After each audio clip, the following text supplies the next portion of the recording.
Cubs and Diamondbacks, with the Cubs celebrating the 100th birthday of Wrigley Field, a replica cake of the field. Fans wishing Wrigley a happy birthday.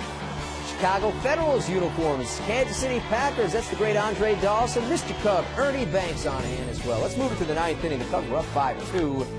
But Arizona rallies. Martin Prado, that's off the bag against Pedro Strop. 2 runners around, and suddenly this is a 1-run game. Later that same frame, this young man can't bear to watch Miguel Montero against James Russell. It falls. A.J. Pollock in. This game even at 5. And yes, there's frustration.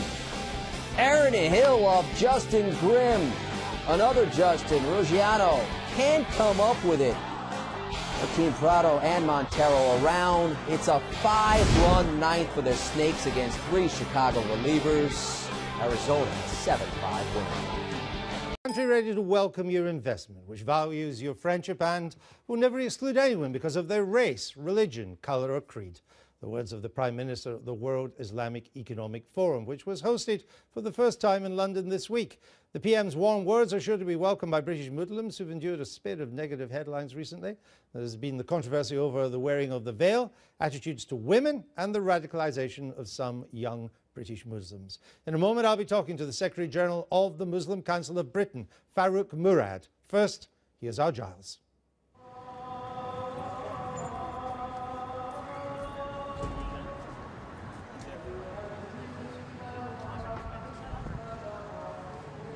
The call to Friday prayers at the East London Mosque, which has strong links with the Muslim Council of Britain, one of the more vocal groups amongst British Muslims. Despite the fact that it frequently happens, it's neither helpful nor accurate to describe the British Muslim community. There are so many sects, traditions, cultures, nationalities even, that it's more accurate to describe the British Muslim communities. But there is one question that's increasingly being put to all of them. Are they doing enough internally to address some challenging issues that stem from being a Muslim in Britain? Are Britain's nearly 3 million Muslims willing to confront radicalisation, attitudes to non-Muslims, to women and to cases of sexual exploitation in a meaningful way? A number of them say no, not nearly enough. I think one thing we've got in common is we're all British. Former jihadi Hanif Kadir has spent 10 years telling young Muslim teenagers how they can reject extremist radicalisation, using outward bound courses and community work. But he and others doing this work think some elders and imams are failing their youngsters. They never believed that there were certain issues within the community. They've always had their heads buried under the sand, sadly. It's been going on for decades.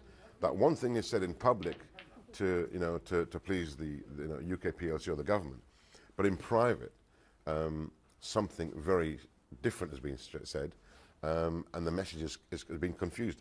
But some of them don't get the message confused. Some of the young people, it pushes them further into a space where they are very vulnerable for radical recruiters. For thousands of youngsters, life is not about jihad, but just trying to live one's faith within an increasingly secular society. A struggle not helped, say some scholars, if rigid interpretations of the Quran are being preached. Certainly cultural practices, which are really Arab or South Asian in origin, often don't make sense in 21st century Britain. And you're not being religious if you stick to those. You're perhaps creating obstacles. And it's better to let go of some of those cultural problems, especially when they lead to